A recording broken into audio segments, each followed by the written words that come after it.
¿Qué tal? Muy buenas noches, bienvenidos a otra emisión del Corresponsal. Tenemos un programa intenso y por supuesto vamos a estar hablando del caso del asesinato de Fabián Gutiérrez.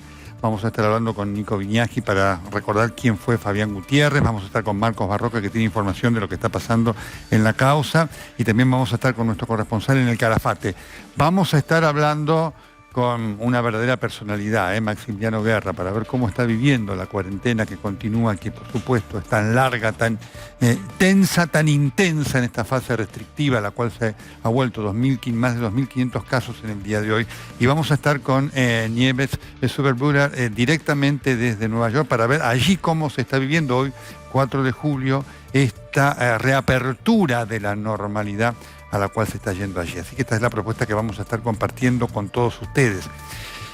En este que ha sido un día muy intenso, y en el editorial de esta sección que hemos llamado y llamamos Los claroscuros de la cuarentena, quiero compartir con ustedes varias cosas.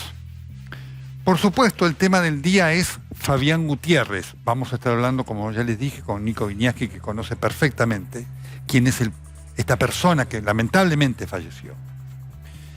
3 cosas quiero marcar de Fabián Gutiérrez, que era un testigo arrepentido, digamos, protegido, clave en la causa de los cuadernos. 3 cosas rescato de la larga declaración de Fabián Gutiérrez. Fabián Gutiérrez dijo que vio llevar bolsos en los aviones que iban al Calafate. Confirmó eso, un elemento clave, y que cuando llegaba ellos no podían entrar al lugar en donde Néstor Kirchner los recibía esos bolsos y disponía de ellos. Primer punto. El segundo punto de Fabián Gutiérrez tiene que ver con una descripción de la psicología de Néstor Kirchner y de Cristina Fernández de Kirchner. Dijo Fabián Gutiérrez: Néstor Kirchner gustaba de golpearnos. A modo de broma, pero te golpeaba y te hacía sangrar. Y un día yo, a modo de broma también, le tiré un teléfono por la cabeza. Psicología de quién fue el presidente de la República, Néstor Kirchner. Y dijo de Cristina Fernández de Kirchner, textual.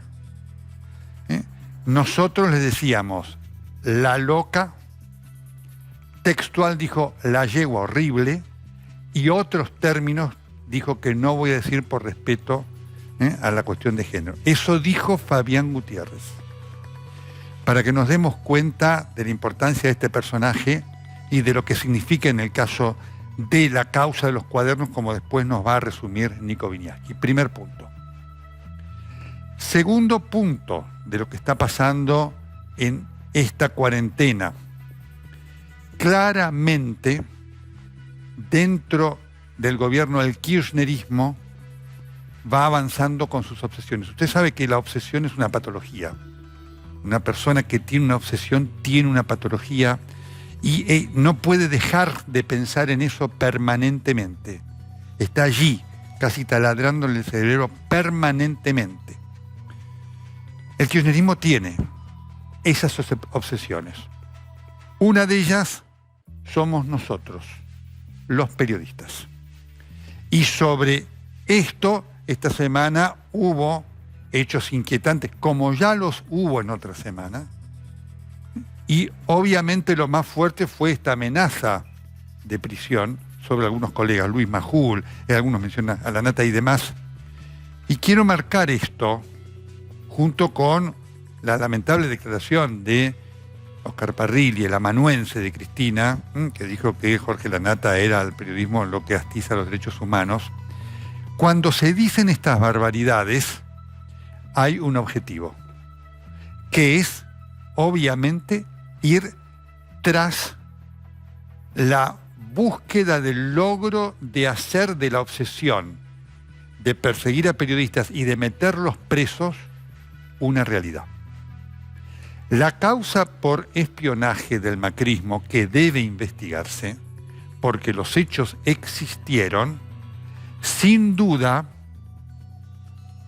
tiene como elemento colateral, pero muy importante para el kirchnerismo, la posibilidad la pulsión por meter presos a periodistas.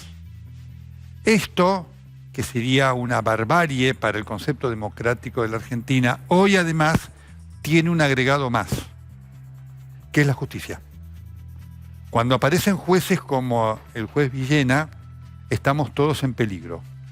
Y este es un problema que se agrega en este momento de la pandemia, porque obviamente el kirchnerismo quiere aprovechar esto, en donde la situación de angustia de la gente es enorme, porque cierran comercios, cierran negocios, la gente se queda sin trabajo y no sabe cómo va a ser su futuro. Aprovecha entonces en donde estos temas tienen un carácter para muchos secundario, entendiblemente, para avanzar. Ya lo intentó con el tema de la liberación de los presos, le salió mal. Ya lo intentó con el tema Vicentín, le está saliendo mal, porque el juez de Santa Fe, revalidado por la Cámara, ha dicho que la causa debe quedar allí y debe seguir bajo el ejido de la justicia. Ahora va por el tema de los periodistas. E increíblemente encontró en un juez que afortunadamente ha sido apartado un adalid. Estas son las obsesiones del kirchnerismo. Y esto representa un grave cargo para el presidente de la República. Alberto Fernández debe tener noción de esto, de lo que representa para su gestión y para la sociedad este avance del kirchnerismo.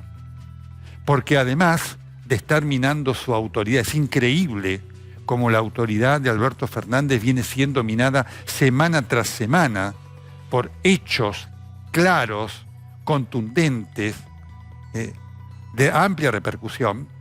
Junto con esto está lo que significa como riesgo para la sociedad que el kirchnerismo avance con sus obsesiones. El afán persecutorio del kirchnerismo es notable. Y es notable también, y diciendo esto, de que la causa del espionaje en el macrismo debe investigarse y representa para Macri un grave cargo, no porque él lo haya dispuesto, habrá que investigarse si es así, sino porque alguien que pone como titular de la AFI a Rivas y a Magdalani sabe lo que esto significa en cuanto a la grisura de la gestión. Pero digo, cuando el kirchnerismo habla de esto es realmente sorprendente. Sorprendente porque hay que recordar dos cosas. El kirchnerismo tuvo a Jaime Stiuso como hombre fuerte de los servicios de inteligencia destinado para todas estas tareas de persecución. Quiero recordar que cuando Gustavo Vélez lo denunció a Stiuso, Vélez se tuvo que ir del país y no pudo conseguir más un solo trabajo en la República Argentina, porque el kirchnerismo lo persiguió. Quiero decir que el kirchnerismo tuvo al frente de la inteligencia a Milani, el jefe del ejército, digamos, que planificó toda una estructura y que más allá de alguna absolución sorpresiva, ha quedado siempre manchado por la sospecha de lo que representaron los casos de desaparición de soldados en Tucumán y La Rioja. Y quiero marcar que el kirchnerismo también implementó el famoso Proyecto X. Entonces, cuando el kirchnerismo habla de esto, ¿de qué habla? En cuanto a no hacerse cargo de lo que también hicieron y de lo que uno sospecha puede volver a hacer. Así que quiero marcar esto porque en la cuarentena, entre tantas cosas, las obsesiones del kirchnerismo están dando pie a estos hechos que son inquietantes. Y uno más, dentro de lo que representa el estado de situación del gobierno. En la medida que esto no tenga freno, no tenga alertas, representará para el kirchnerismo una oportunidad para avanzar.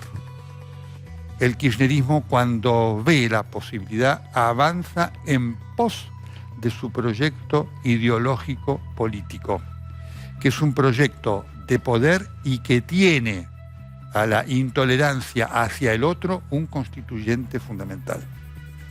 Por eso debemos alertar sobre esto. Debemos alertar porque en relación a lo que es la libertad de expresión, quiero recordar una frase que no me pertenece, pero que representa lo que para las sociedades democráticas es el periodismo. El periodismo honesto, independiente, es un instrumento fundamental para hacer a las sociedades democráticas más transparentes y honestas. Y esto es lo que al kirchnerismo desespera. Nada que tenga que ver con la transparencia al kirchnerismo le interesa. Nada que tenga que ver con la investigación de aquello que representa negocios turbios del Estado, al kirchnerismo le cae bien. Por eso lo combate denodadamente. De esto se trata lo que estamos viviendo en el medio de esta cuarentena.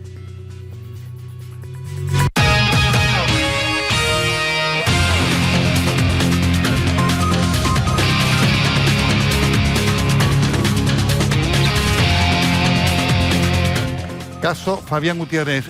Nicolás Viñasque, ¿cómo estás? Bella noche. ¿Qué tal? Buenas noches, Nelson. Te escucho medio bajo el retorno.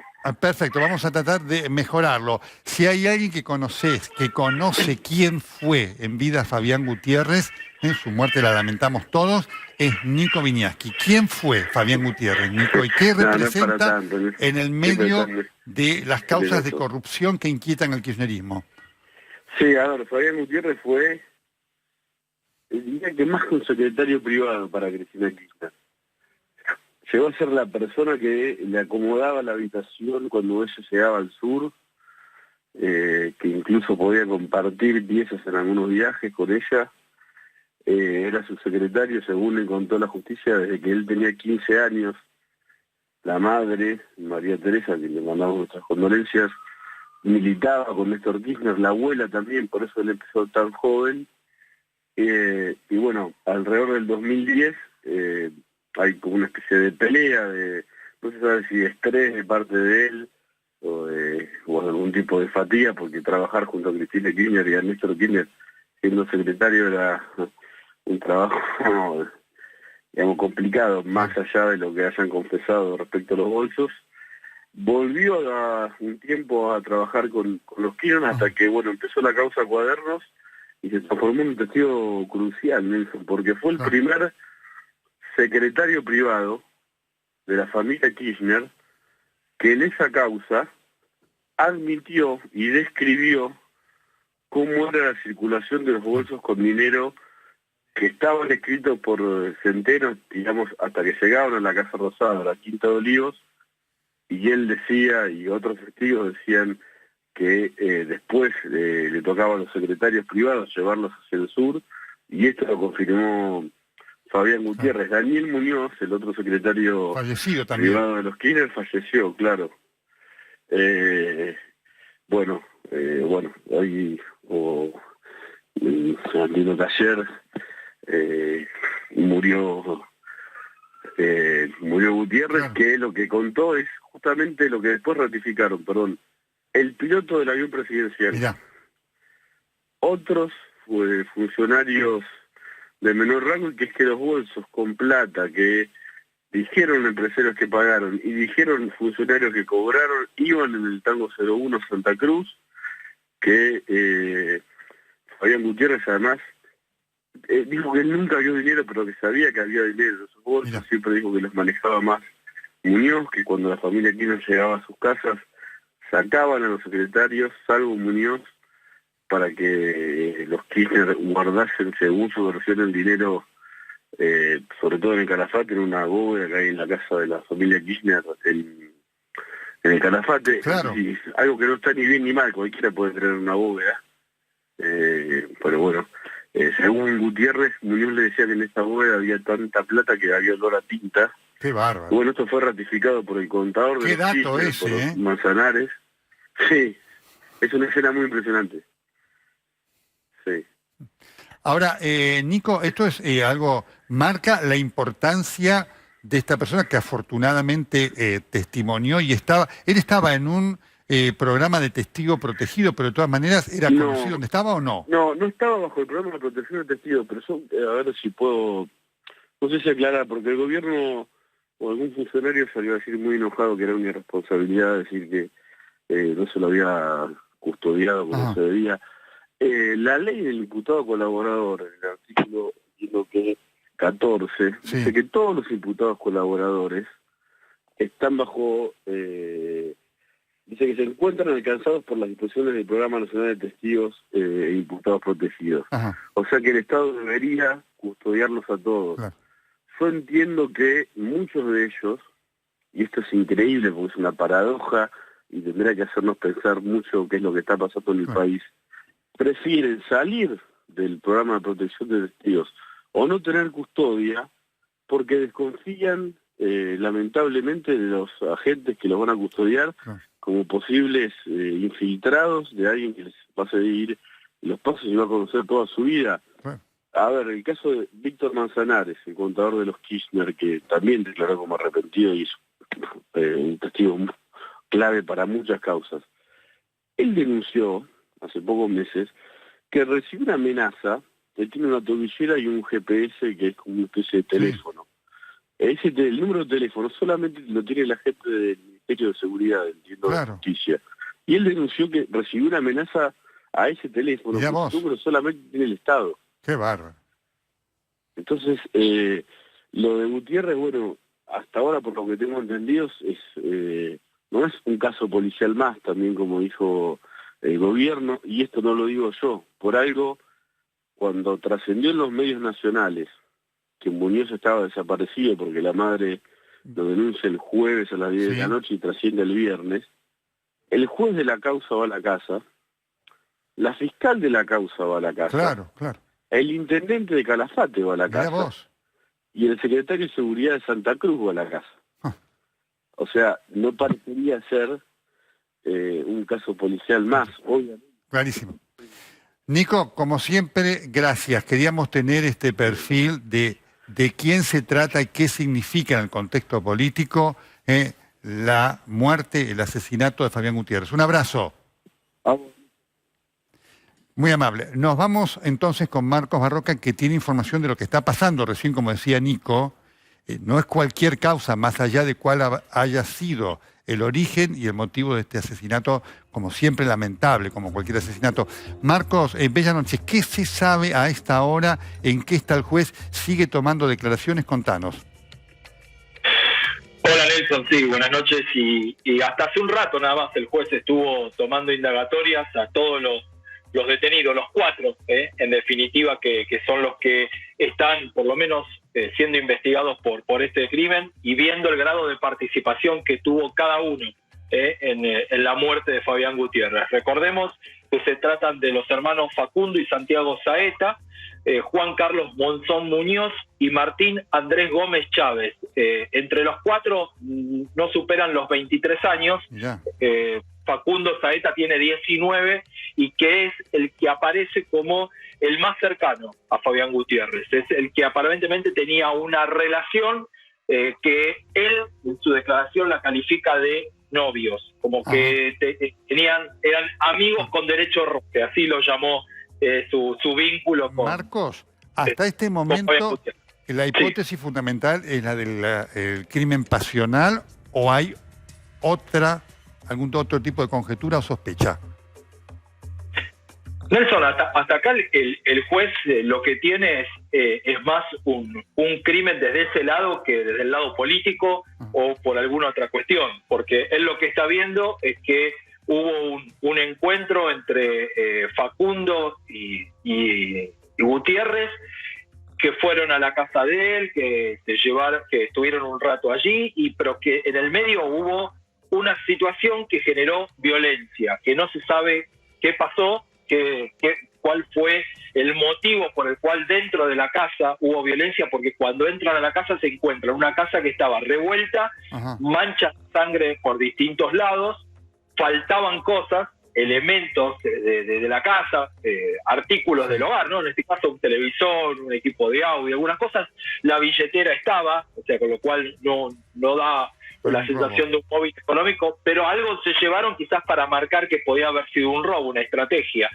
Pero después lo que llamó la atención era justamente las manchas de sangre dentro de la casa y fundamentalmente la campera que encontraron dentro de la propia camioneta de Gutiérrez, que fue justamente la camioneta con la cual lo llevaron. Por eso el juez cree que el crimen se cometió en la propia casa de Gutiérrez, que lo subieron a la camioneta, que lo trasladaron a la casa en donde se lo encontró y que allí lo enterraron. estuvo unas horas dentro de la casa y lo enterraron. Muy golpeado, tenía muchos golpes a la altura de la cabeza, muy golpeado, fundamentalmente en la cabeza, y lo que llama la atención son después las heridas de arma blanca a la altura del cuello, que serían dos heridas de arma blanca del cuello. Lo envolvieron en una sábana y lo enterraron. Había una mezcladora en el jardín, quizás el juez puede, esto todavía no está corroborado, pero quizás había una intención de tirarle cemento encima como para que nadie lo encuentre, como destino final de Fabián Gutiérrez. Pero algo también pasó ahí en el medio, no sabemos si hubo discusiones entre los jóvenes, hubo miedo, pero ya, por ejemplo, el juez contaba con el teléfono de Fabián Gutiérrez, sabía las últimas llamados que había hecho, con quién se había comunicado, con quién se había encontrado, y por eso se pudieron hacer rápido los allanamientos para detener a esta gente. Marcos, ¿el crimen cuándo ocurrió? ¿El miércoles por la noche? No, el crimen cree el juez que fue en las últimas horas del jueves. En las últimas del jueves. Madrugada del viernes, últimas horas del jueves. Exactamente. Ahí hubo 24 horas aproximadamente, o un poquito más, hasta la aparición del cuerpo. Ahora el cuerpo está en viaje hacia Río Gallegos, porque ahí en la morgue de Río Gallegos van a hacer la autopsia. Salió a las 7:30 de la tarde, porque hasta esa hora estuvo todavía en la casa, ahí en esa carpa azul que se ve, que fue instalada por la policía científica, que es el lugar donde estaba enterrado. Perfecto. Gutiérrez, recién lo comentaba Nico y dio esta aclaración muy importante en cuanto a su situación. Él se desplazaba allí había ido al Calafate para pasar la cuarentena y no tenía ningún tipo de protección. No tenía protección, y justamente yo me quería sumar a ese dato, porque él habló del contador Víctor Manzanares. Bueno, Víctor Manzanares tiene 3 policías de la federal que lo están custodiando, y un poco nosotros lo charlábamos con los colegas de Santa Cruz. Una de las camionetas que trabaja en la custodia de Manzanares, habitualmente trabajó en la custodia de la expresidenta Cristina Fernández. Nosotros la conocemos porque conocemos la patente y sabemos los movimientos que muchas veces hace la custodia, pero para tener una idea de que generalmente son el mismo círculo el que puede realizar las custodias, Nelson. O sea, si alguien pide custodia en Santa Cruz, sabe que hay un grupo reducido de Policía Federal que están habitualmente en la provincia y que son los que trabajan en la custodia, y que en este caso también trabajan en la custodia de la ahora vicepresidenta de la Nación. Pero en definitiva es un tema para marcar, porque él se movía con tranquilidad. En teoría estaba cumpliendo su cuarentena, tenía que haber estado en su casa, pero da la sensación que se movía sin control. Y los otros también. ¿Estaban los 4 en el domicilio en el momento del asesinato? Digamos, ¿Gutiérrez con las otras 4 personas? Eso no lo tiene probado el juez todavía. Sí, lo que tiene probado es que este chico Facundo de 19 años fue al domicilio. Los otros 3 aparentemente no. Había una relación, conocimiento de 3 de los 4 con Fabián Gutiérrez. Había uno que directamente no lo conocía, que no tenía vínculo. Por eso el juez lo que quiere determinar con las declaraciones indagatorias es el grado de participación que tuvieron en el hecho, y fundamentalmente qué hizo cada uno. Este es el punto, Néstor, a ver quién ayudó, si hubo un encubrimiento, quién ayudó al traslado y demás. Marcos, no te vayas, que nos vamos en un minuto al Calafate, por favor. Vamos.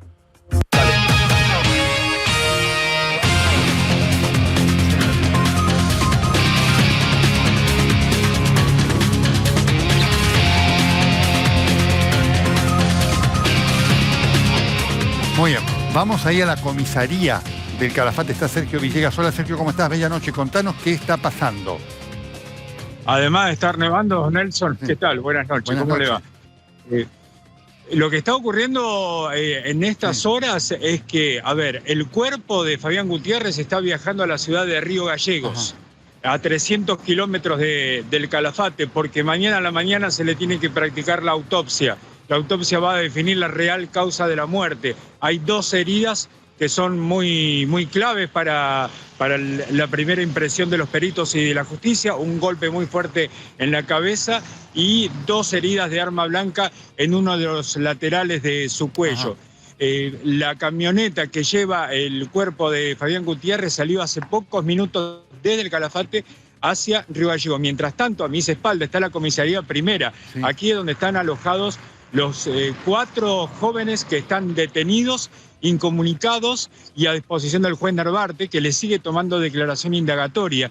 Narvarte hoy ordenó un allanamiento en el lugar donde se encontró el cuerpo de Fabián Gutiérrez con una sola declaración. Uno de los jóvenes se quebró y dijo que él sabía que ese cuerpo estaba en ese lugar. Faltaban las otras 3 declaraciones indagatorias que todavía las sigue tomando el juez a 2 cuadras de este lugar, que es la oficina del juzgado de instrucción de Calafate. Perfecto, Sergio. Es decir, están los acusados, pero todavía nadie reconoció haber sido el autor material del asesinato.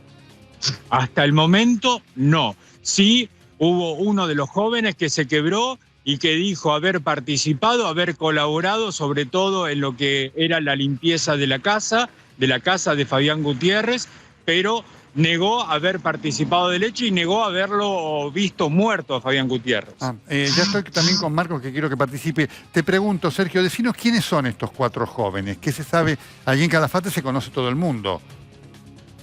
Bueno, Nelson, no es tan así. A ver, somos una población muy chica, pero no es que nos conozcamos todos. Bueno, de hecho, estos jóvenes no tienen participación pública. Hoy hubo que andar averiguando justamente de quiénes se trata. Hay 2 chicos de apellido Saeta que tienen su padre, una tía y fundamentalmente un abuelo que es escribano de aquí del Calafate y su familia es muy conocida por su actividad legal, digamos.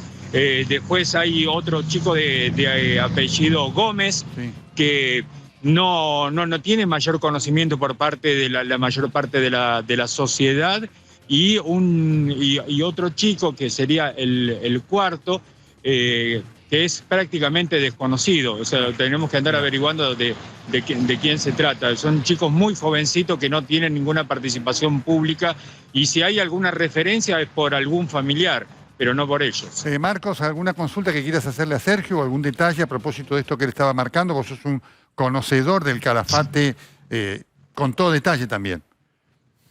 Sí, preguntarle, primero saludarlo a Sergio, que nos conocemos hace muchos años, y Sergio, fundamentalmente saber qué función cumple o qué es lo que está haciendo Natalia Mercado, teniendo en cuenta que es la fiscal del Calafate y que desde la oposición han pedido que sea corrida de la investigación por obvias razones, ¿no? Quizás por el vínculo y demás, para que haya una investigación limpia. ¿Qué se sabe de ella, si es que ha dicho algo, y qué grado de participación tiene la investigación un fiscal de acuerdo a cómo se mueve la justicia en Santa Cruz?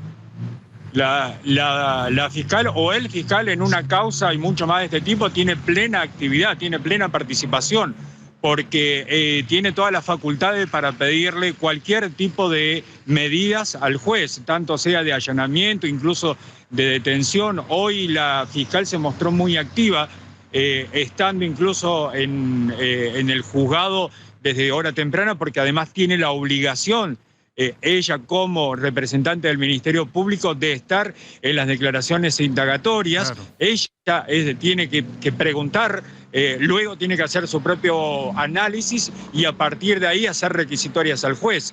Hoy, cuando el juez Narvarte fue hasta el lugar donde se encontró el cuerpo, lo hizo en compañía de la fiscal. Lo que pasa es que estamos hablando entre el juez y la fiscal de perfiles totalmente diferentes. El juez habla con los medios, está hablando, dando información muy básica, y difícilmente podamos encontrar a la doctora Mercado hablando con algún medio. No lo acostumbra en ninguna causa penal que le ha tocado aquí en el Calafate.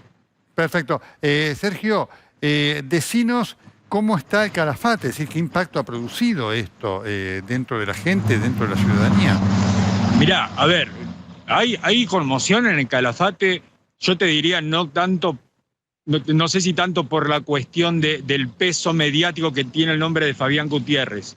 Estos son pueblos muy chicos, donde este tipo de crimen no es común. Estamos hablando inclusive el mismo juez se mostró sorprendido por la edad de estos chicos. Estamos hablando de chicos entre 19 y 23 años, con diferentes grados de participación, creo yo, en este crimen, pero estamos hablando de una muerte que ocurrió en una casa, que lo subieron a una camioneta ese cuerpo, lo llevaron a otra casa, lo enterraron, esa misma camioneta era la de la persona fallecida. la utilizaron de nuevo, la pusieron nuevamente en su lugar. Bueno, y además hay que ver, esto lo va a determinar la autopsia, el grado de lesiones, ¿no? Bueno, esto no es común. Esto no es común en estos lugares y por supuesto que choquea a la gente. Nadie vio nada, digamos, esto. Recién Marco nos daba una idea del horario. Ahí está confirmado, vos estás en el lugar, se ha confirmado el horario cuando ocurrió. Nadie vio nada de ese traslado, nadie escuchó nada. No, hasta el momento no han surgido testimonios que sean realmente de valor para el juez. Se cree por la investigación que se está realizando que todo ocurrió en una noche.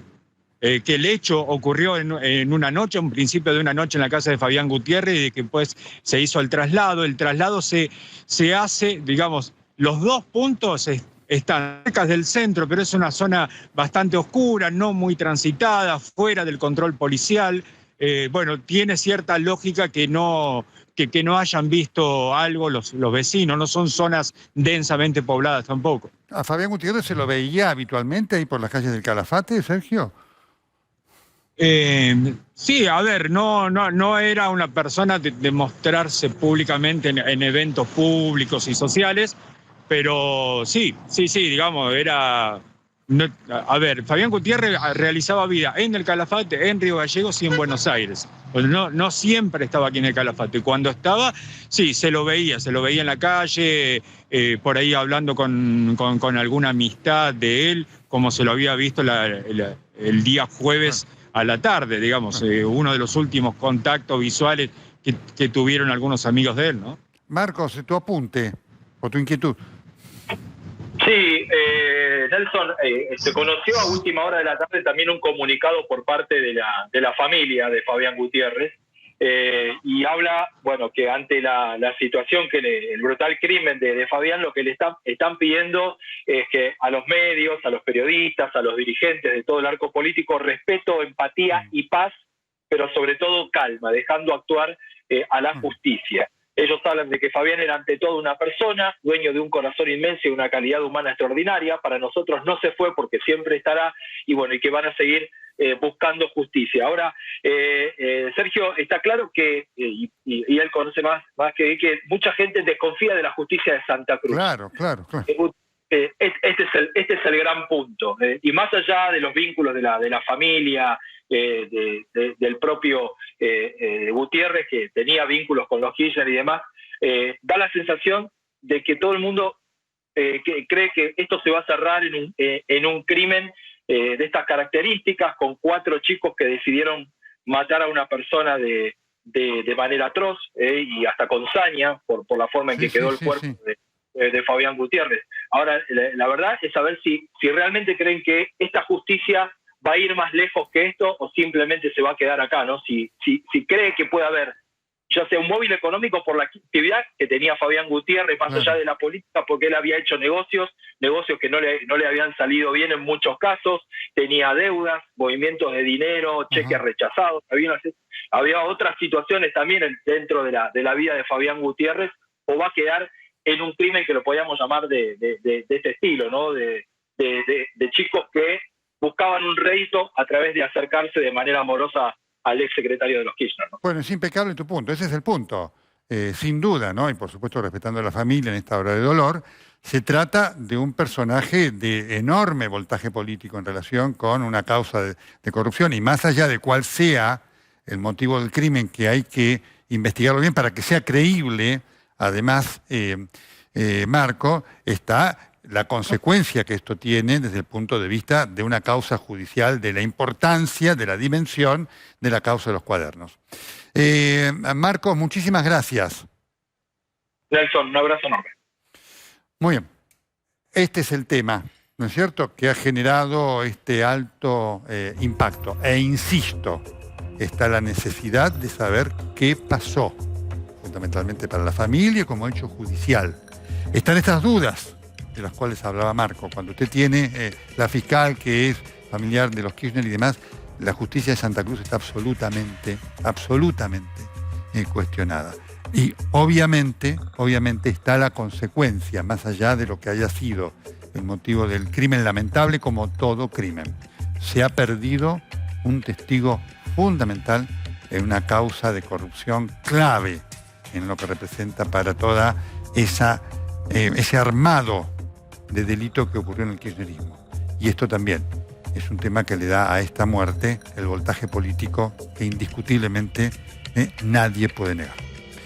Vamos a estar en un momento más hablando con un gran artista, pero además con un ciudadano, con Maximiliano Guerra. Y vamos a querer escucharlo, cómo está viviendo él toda esta circunstancia, la cuarentena, que ustedes saben, a los artistas los afecta muchísimo, porque en el camino de la vuelta a la normalidad serán los espectáculos públicos, las artes, el teatro, el cine, los conciertos, la música, la danza, lo último en volver.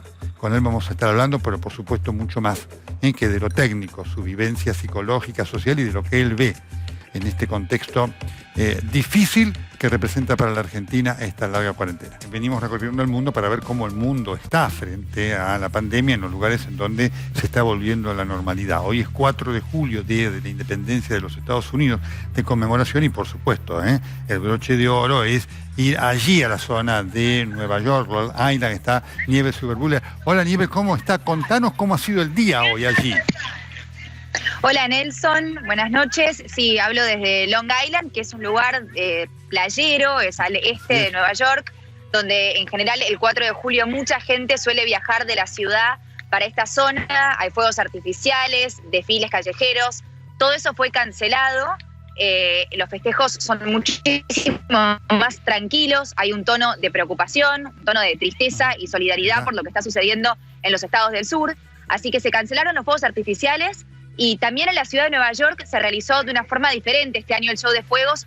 No se dijo, era incógnita la locación de los fuegos para tratar de lograr que la gente no se junte de antemano a ver los fuegos juntos. Ese es lo que se está intentando hacer, porque lo que vemos en los estados del sur es que lo que no funcionó fue justamente los grupos de personas reuniéndose, también reuniéndose puertas adentro. Por eso también voy a mostrarte este pueblo. Está la gente festejando, pero en la vereda, ponen mesas en la calle, pero están tratando de no abrir puertas adentro. Y en Nueva York, de hecho, la ciudad ingresa en fase 3. El día de parte 3, la idea era poder abrir los restaurantes, mesas, puertas adentro, y eso se suspende justamente por los ejemplos del sur, donde los lugares que abrieron puertas adentro fueron grandes focos de infección, como bares también y restaurantes. Perfecto, clarísimo, Nieves. Sí, está aumentando los casos en 39... Sí, contame. En 39 estados están aumentando los casos, y ya van 3 días seguidos donde en Estados Unidos se registran arriba de 50.000 casos. En el día de ayer se registraron 53.000 casos, así que estamos en el pico de esta pandemia en este momento. No es así en Nueva York, pero hay mucha preocupación con respecto a lo que puede suceder en las próximas semanas con gente que viaje para acá proveniente de los estados del sur. Más allá de que hoy por hoy tienen que hacer cuarentena obligatoria, pero igualmente hay mucha preocupación porque ya vivimos una situación muy dramática. Perfecto, me contestaste la pregunta que te iba a hacer. Nieves, como siempre, impecable. Muchísimas gracias, cuídate. Gracias a vos, Nelson. Buenas noches. Muy bien, y ya que hablamos de cuarentena, queremos ver cómo estamos aquí. Lo estoy saludando a Maximiliano Guerra, un grande. Hola, Maximiliano, ¿cómo estás? Hola, Nelson. Buenas noches y qué honor que me hayas llamado. El gusto para nosotros. ¿Cómo estás pasando esta experiencia? Y es raro porque lo nuestro tiene que ver justamente con lo presencial, ¿no? Con el dar las clases o hacer las coreografías con los cuerpos, con la gente presente. Aprendimos otras cosas, aprendimos a usar otras plataformas, a enseñar a través de la videollamada o de la computadora, y pasándola lo mejor posible, ¿no? Creo que hay que cuidarse primero que nada, cuidarse para cuidar a otros, pero también cuidarse psicológicamente, y eso significa no dejar de trabajar. Qué importante, porque obviamente el ballet es un trabajo, una actividad en conjunto, ¿no es cierto? Los grandes ballets. ¿Cómo lo manejan absolutamente, eso hoy? Y en cuanto a futuro, ¿les da miedo, les da temor? No, a ver, hay que ver el después, ¿no? Hay que ver cómo va a ser el después. O sea, obviamente nosotros, nosotros por los teatros y con los actores y demás, o sea, creo que vamos a ser de las últimas disciplinas que se puedan abrir, porque justamente hay mucho contacto. Imagínate, en el ballet haces un par de D, estás todo el tiempo tocándote con tu compañera o compañero, te estás tocando a menos de 20 centímetros. O sea, digo, a ver, tenemos situaciones que obviamente hoy en día son de mucho riesgo. Después más adelante, no sé, ojalá aparezca una vacuna, ojalá aparezca, ojalá que esta cepa de este virus algún día se debilite y no sea tan grave, ¿no? Claro. ¿Cómo? Porque hay que ver la capacidad organizativa, digamos, ¿no? Que hay que tener para salir de esto, de alguna forma. Maximiliano, vos sos una persona que, junto con lo sublime del ballet, vivís muy con los pies sobre la tierra. ¿Cómo ves a la gente en lo que son los contactos que puedas tener a través del Zoom? Con el cuidado sabemos lo que te cuidás. ¿Qué tu entorno, tu familia, qué te transmite? Mira, a ver, Nelson, vos sos médico y sabés lo que transmite una pandemia, sabés lo que transmite también la forma de comunicarla, la forma de hacerla. O sea, se mete mucho miedo y a ver, obviamente no hay un punto donde el miedo no te pare. O sea, el miedo, el pánico, viste, te frena, te deja así como quietito. Y creo que bueno, que hay que lo que veo en la gente en general, qué sé yo, viste, entras al supermercado y la persona que viene cruzándote se corre y vos te corres. Claro. Y entonces empieza como un distanciamiento humano, claro, más que social, ¿no? Sí. Y eso es lo que veo también. O sea, por supuesto tengo muchísimo miedo de contagiarme yo, de contagiar a mis hijas, de contagiar a mi pareja, o viceversa, que ellas se contagien y me contagien a mí. Pero creo que hay que naturalizarlo, porque evidentemente tenemos que vivir con esto. O sea, la sabiduría estaría, bueno, hay que vivir con esto, vivamos con esto, a ver cómo se vive, hasta que pase, hasta que se encuentren las soluciones, que se pueda resolver. Digo, hay que ir por ese lado, no hay que ir tanto por el miedo panicoso, ¿no? Claro. ¿Pensás que hay mucho de miedo y poco a lo mejor de convicción o de inducción a la gente con la información a actuar por convencimiento en cuanto a la precaución? No, creo que está balanceado. Hay mucho miedo, pero la gente ha reaccionado muy bien en este país, Nelson. Hemos reaccionado muy bien, nos hemos cuidado, nos hemos puesto, bueno, los famosos tapabocas, que no quiero hablar de ese tema. Claro. Los barbijos, las mascarillas, tenemos alcohol todo el tiempo. Y que también hemos aprendido a tener estas cuestiones que sean que son válidas, ¿no? Que son válidas, porque en realidad uno cada vez que llega, hasta antes de la pandemia y post pandemia, tenemos que tener la sabiduría de que llegás a tu casa y te tenés que lavar las manos. Y a ver, yo soy papá y tengo hijos. Mis hijas, o sea, yo entraba a mi casa y me lavaba todo antes de tocarlas, antes de hacerle sopa o demás. A ver, es una cosa natural. O sea, la higiene, el cuidado y demás es natural. Por otro lado, bueno, también... Decías, dime. Lo vivís con miedo, en el fondo lo vivís también con temor. No. A ver, ¿sabes a lo que le temo? ¿Sí? A lo que le temo es al exceso de información. Ajá. ¿No? Tenemos todo el día, en todos los canales que te puedas imaginar, todo el día tenemos infectólogos, epidemiólogos, que te explican, que te dicen, cuidado, porque esto es peligroso, porque esto es así, porque esto... Entonces es como una... como que te batallan el cerebro, es como que te batallan el cerebro con información que termina siendo demasiada información. Ajá. O sea, solo explícame lo que tengo que hacer, cómo tengo que caminarlo, y déjame que lo camine.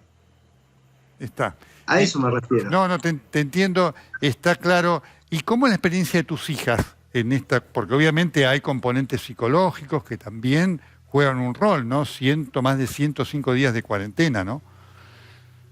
Sí, no, mira, mis hijas por suerte están bastante bien, están con su mamá en su casa. Qué bien. Las vi muy poquito, yo justamente por esto de cuidarnos, las vi un poquito en estos 107, 108 días. 107, ¿no? 107. Sí, las vi un poquito, pero las veo bien porque aparte también se descubrió, como te decía, que nosotros aprendimos a dar clases por plataformas a través de internet. También el colegio se puso las pilas también y bueno, y están estudiando mucho. Es más, están, viste, súper enojadas porque dicen que tienen más tareas que antes y nada, es gracioso, pero bueno, pero está bueno. Y yo le digo, bueno, aprovechen porque yo la tengo Azul. Bueno, a ver, Micaela ya es grande, tiene 25 años, claro. Ya es mamá, ya soy abuelo, pero Azul, que está por terminar el secundario, termina este año el secundario. Digo, bueno, aprovechalo, que estás en casa, lo podés hacer con tiempo, qué sé yo, qué sé cuánto. Aprovechenlo de la vida, todo lo que nos presenta la vida, todo lo que nos presenta la vida, tenemos que aprender. Claro. Tenemos que aprender. Y tenemos que salir de esta pandemia, tenemos que salir, como siempre digo, fortalecidos, pero mucho más sabios. ¿Y pensás que va a ser así? Ese es un buen punto porque, viste que a veces se imponen como eslogan, ¿no? Bueno, después de esta pandemia el mundo será mejor, seremos mejores. ¿Qué pensás vos de otro y qué pensás de vos cómo vas a salir de esto? No, yo creo básicamente que cada uno se tiene que ocupar de su propio mundo, ¿no? Y después conformar el mundo global. Pero creo que hay que aprender mucho. Hay que aprender mucho. No hay que dejarse avasallar, no hay que dejarse perder nada de lo que nos sirva para vivir. Evidentemente vamos a salir mejores porque vamos a salir con una experiencia nueva. Y esa experiencia es aprendizaje. Entonces, con eso vamos a salir más sabios. Claro. Pero también tenemos que salir fortalecidos. Claro. ¿Sí? Que no nos vuelva a pasar. Claro, sin duda. Hay algunos que sienten, utilizaste esta palabra tan precisa, ¿no? El avasallamiento, que las restricciones lo viven como un avasallamiento a su libertad de desplazamiento y demás, ¿no es cierto? Que ese es un tema también que está presente en muchos, ¿no? No, pero no creo, Nelson, no creo que el avasallamiento se refieran a lo que tenemos que hacer para cuidarnos y salir lo menos posible de nuestras casas y demás. Yo creo que el avasallamiento se refiere a muchas otras cosas que están sucediendo políticamente, ¿no? Creo que a eso se refieren más que nada. ¿Te inquietan? La política sí, me inquieta mucho. Sí. Sí, me inquieta mucho porque, a ver, a mí no me gustaría que a vos no te dejen hablar. ¿Y pensás que hay quien quisiera hacerlo? A mí y a otros. ¿Y a vos? Sí, a varios. Y a mí también, sí, pero a varios. Pero bueno, eso no está bueno. Eso no está bueno, porque nosotros crecimos en un, por lo menos yo, ¿no? Yo crecí en mi secundario con la dictadura militar y después tuve el placer de poder volver a votar. Y creo que esa democracia no la tenemos que perder. Y ese derecho libre a decir lo que pensamos no lo podemos perder. Eso sería tremendo. Hoy hacía una nota con una radio y le decía, ojalá realmente, ojalá, y lo deseo de todo corazón, más allá de lo lamentable que puede ser el crimen de Fabián Gutiérrez, de lo lamentable para él, que perdió su vida, y su familia, que lo está sufriendo, ojalá deseo que sea un crimen pasional, que no sea otra cosa. Maximiliano, muchísimas gracias por tu autenticidad. Gracias a vos, Nelson. Gracias por entrevistarme y darme este lugarcito para poder poner mi voz. Cuídate mucho, vos y tu familia. Gracias. Maximiliano Guerra, un grande. Hubo más de 2.500 casos y, por supuesto, la preocupación son las terapias en el ámbito del área metropolitana de Buenos Aires. Y efectivamente ese es el gran llamado de atención para el gobierno. Cuando el presidente de la República dijo que la cuarentena temprana era para prepararnos para enfrentar el problema, dijo algo que la realidad demostró no fue cierta. Hay un 57% de ocupación de las camas y esto genera la preocupación.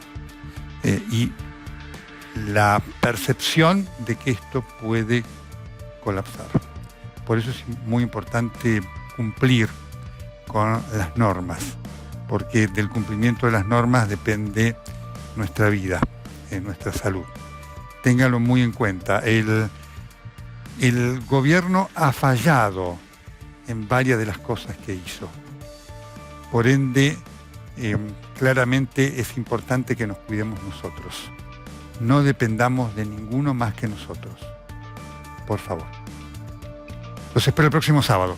Muchísimas gracias.